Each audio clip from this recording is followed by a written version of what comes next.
صرف بلیک منی کو وائٹن کرنا ہے یا ہمارا آبجیکٹو ان لوگوں کو مزید اپنے ٹیکس بیس کو براڈن کرنے کا ہے؟ دیکھیے یہ ایک بنیادی آبجیکٹوز ہیں جن آبجیکٹوز کو سامنے رکھ کے آپ نے اسکیم کو ڈیزائن کرنا ہوتا ہے. تو اس پر بڑی اچھی اور بڑی سود مند ڈسکشن ہوئی اور وہ انشاءاللہ ابھی ہم اس پہ ایک اور نشست کریں گے اور پھر فیصلہ کریں گے. لیکن ساتھ ساتھ یہ بھی بہت سارے بیانات اس سے پہلے وزیر خزانہ اسد عمر صاحب کے بھی آ چکے ہیں, وزیر اعظم عمران خان بھی آ چکے ہیں, جو گزشتہ دور حکومتوں میں ٹیکس ایمنیسٹی سکیمز آئی تھیں. تو سوال یہ پیدا ہوتا ہے کہ اب ضرورت کیوں محسوس ہوئی؟ اس کی وجہ یہ ہے کہ سرکمسٹانسز بدلتی رہتی ہے. سرکمسٹانسز جو ہیں وہ ان کے مطابق آپ کو دیکھنا ہوتا ہے. اسی چیز پر بحث ہوئی کہ کیا اس کی ضرورت ہے, اگر ہے تو کیوں ہے. اور کابینہ کے جو ممبران ہیں وہ قائل ہونا چاہتے تھے, وہ چاہتے تھے کہ ایف بی آر اور منسٹری آف فائنینس انہیں قائل کرے کہ پہلی کی اسکیموں سے مختلف کیسے ہے اور اس کے فوائد کیا ہوں گے. اور آپ کیا سمجھتے ہیں, اور آپ سمجھتے ہیں ایف بی آر اور اسد عمر صاحب قائل نہیں کر سکے؟ نہیں, میں نے یہ نہیں کہا. میں کر رہا ہوں کہ انہوں نے اپنا پوائنٹ آف ویو دیا, سب نے پوائنٹ آف ویو سنا, اس میں سے بہت سے سوالات نے جنم کیا اور ہم نے فیصلہ کیا کہ اس کو مزید اس پر ایک تبادلہ خیال ہونا چاہیے اور اس کو سامنے رکھ کر پھر ہم حتمی نتیجے پہ پہنچے. ٹھیک ہے, بہت بہت شکریہ ہمیں وقت دینے کا. شاہ محمود قریشی, وزیر خارجہ.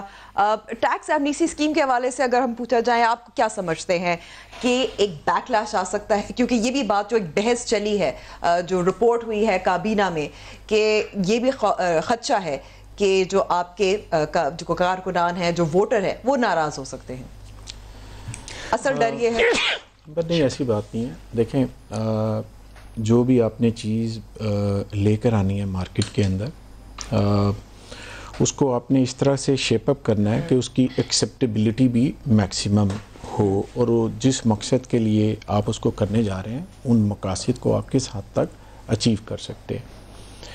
بیسیکلی ایمنسٹی اسکیم کا جو مقصد ہے, میں انڈسٹری منسٹر ہوں اپنے صوبے کا, تو اس حوالے سے کیونکہ ظاہر ہے پھر کیا ایسا لگتا ہے کہ بزنس مین جو ہے وہ بھی مطالبہ کرتے ہیں کہ ایک ٹیکس ایمنسٹی اسکیم ہونی چاہیے. دیکھیں, اس میں تھوڑی سی بات کر لوں, پھر میں جو ایک ذاتی رائے کا آنسر ہے وہ بھی اس میں رکھنا چاہوں گا. ایک تو یہ ہے کہ اس میں کوئی شک نہیں ہے کہ ہم ڈاکومنٹیشن بھی کرنا چاہ رہے ہیں. ہم جب انویسٹمنٹ کی بات کرتے ہیں تو میں سمجھتا ہوں کہ میرے ملک کے اندر جو فارن ڈائریکٹ انویسٹمنٹ کی ہم بات کر رہے ہیں, اس سے بہت زیادہ پیسہ جو ہے ملک کے اندر پڑا ہوا ہے, جس کو آپ نے مین چینل کے اندر لے کر آنا. ٹھیک ہے, اب وہ کسی صورت میں پڑا ہوا ہے, آپ اس کو جو مرضی نام دے دیں, آپ اس کو بلیک منی دے دیں, آپ اس کو ٹیکس ایویژن کا نام لے لیں, آپ اس کو جو مرضی نام دے دیں. جب وہ پیسہ آئے گا آپ اس کی ڈاکومنٹیشن کریں گے. ڈاکومنٹیشن کے بعد آپ نے اس کا جو ٹیکس بیس اس کو براڈن زیادہ کرنا ہے. پھر آپ نے اکانومی کی ریوائول بھی کرنی ہے. وہ صرف یہ نہیں ہے کہ کسی نے انڈسٹری لگا لینی. اگر کسی نے ریئل اسٹیٹ سے پیسہ کمایا ہے تو وہ, میں نہیں سمجھتا کہ وہ جا کے تو انڈسٹری لگائے گا, وہ دوبارہ ریئل اسٹیٹ میں انویسٹ کرے. جو کسی نے کام ساری عمر کیا وہ اس پہ جا کے کرے گا.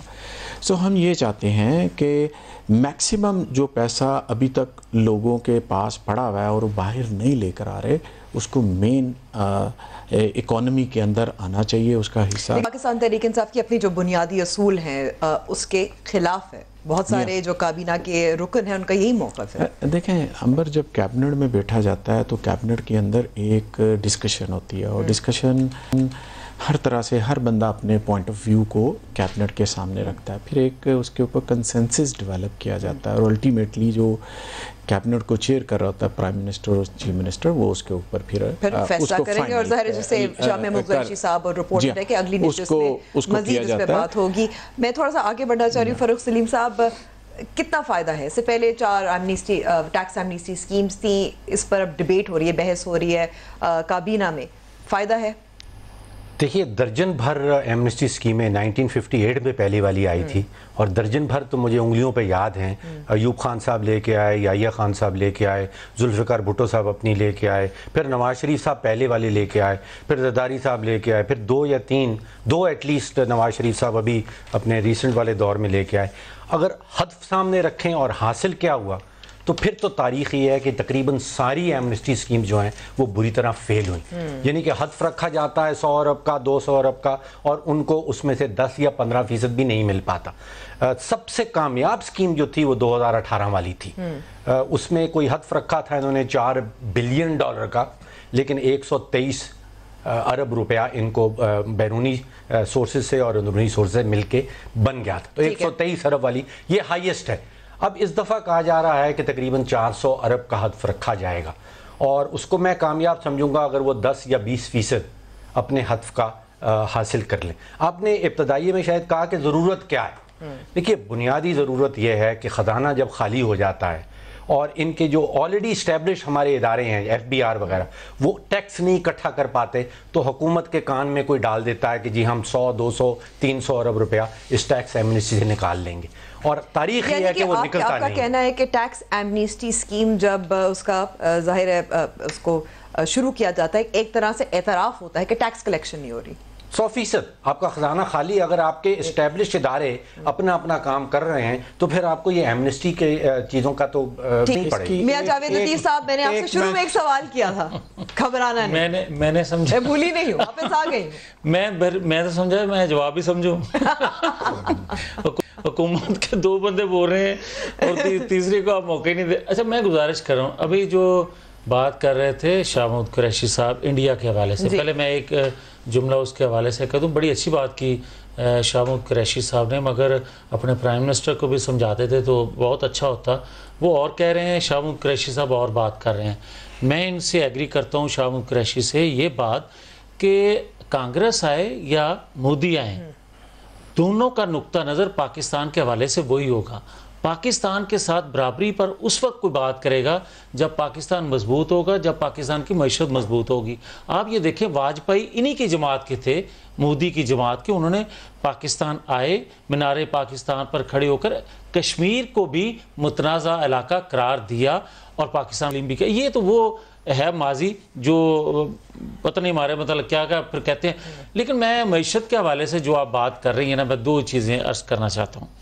پہلی بات تو یہ ہے کہ موجودہ حکومت جو ہے یہ نعرہ لگائے احتساب کا, یہ نعرہ دے کہ کرپشن نہیں چھوڑیں گے یہ وہ, مگر مجھے یہ کہنے کی ضرور اجازت دیں کہ خدا کے لیے اس نعرے کے پیچھے پاکستان کی معیشت کی تباہی مت کریں. اس کا پہیہ چلنے دیں, اس کو روکیں گے. سیول نافرمانی آپ نعرہ لگاتے تھے, مگر سیول نافرمانی سے یہ انارکی کی طرف ہم بڑھیں. 1 سیکنڈ کے لیے مجھے برداشت کر لیں. میں ایک اور عرض کرنا چاہتا ہوں. آپ یہ دیکھیں کہ 8 ماہ میں پاکستان کی معیشت کا کیا حال انہوں نے کیا. آپ یہ دیکھیں کہ بیرونی سرمایہ کار پاکستان آیا یا دوڑا. آپ یہ دیکھیں کہ پاکستان کا اپنا سرمایہ دار جو ہے وہ اپنی سرمایہ کاری لے کر باہر نکل گیا یا یہیں کھڑا ہے. آپ یہ دیکھیں کہ پاکستان کے اندر کیا حال ہوا انہوں نے کیا کہ یہ گردشی قرضوں کا کہتے تھے. آپ یہ دیکھیں کہ ہمارے دور میں 1.1 خرب کے غالباً گردشی قرضے تھے جو آج یہ 1.4 پر لے گئے. آج یہ دیکھیں اور اس وقت کا حال دیکھیں جو ہمیں برا بھلا کہتے ہیں کہ جناب ان کی دور میں زر مبادلہ کے ذخائر یہ, اس وقت ان کی مالیت جو تھی $10 ارب کی تھی. انہوں نے قرضے لینے کے باوجود جو $15 ارب کی ہونی چاہیے تھی وہ آج رہ گئی 8.1 پوائنٹ. اور یہ کون کہہ رہا ہے؟ یہ فرق سلیم صاحب کہہ رہے ہیں. ان کے اپنے ترجمان جو ہیں, یہ میرے بھائی جو ہیں, یہ ان کی میں داد و شمار دے رہا ہوں. لیکن آپ نے ایک نقطہ اٹھایا تھا جو میں چودھری منظور صاحب سے پوچھنا چاہتی ہوں. کیا آپ کو بھی لگتا ہے کہ احتساب کی وجہ سے معیشت ڈوب رہی ہے, انارکی کی طرف جا رہی ہے؟ تو بہت بڑے الفاظ ہیں. اچھا دیکھیے, میں اس سے پہلے جو خان صاحب نے کہا ہے نا کہ آپ نے گھبرانا نہیں, میں چند جملے اس پہ کہنا چاہتا ہوں. امبر, اس وقت جو حالت ہے ملک کے اندر کہ مہنگائی جو ہے وہ عام آدمی کو کھا رہی ہے, آپ نے گھبرانا نہیں ہے. ڈالر 148 پہ چلا گیا ہے یا 145 پہ چلا گیا ہے, آپ نے گھبرانا نہیں ہے. تیل کی قیمتیں 100 سے اوپر عالمی منڈی میں نیچے چلی گئی ہیں, یہاں پہ 100 سے اوپر چلی گئی ہیں, آپ نے گھبرانا نہیں ہے. گیس کی قیمتیں 143% بڑھا دی, 80% اور بڑھانے جا رہے ہیں, آپ نے گھبرانا نہیں ہے.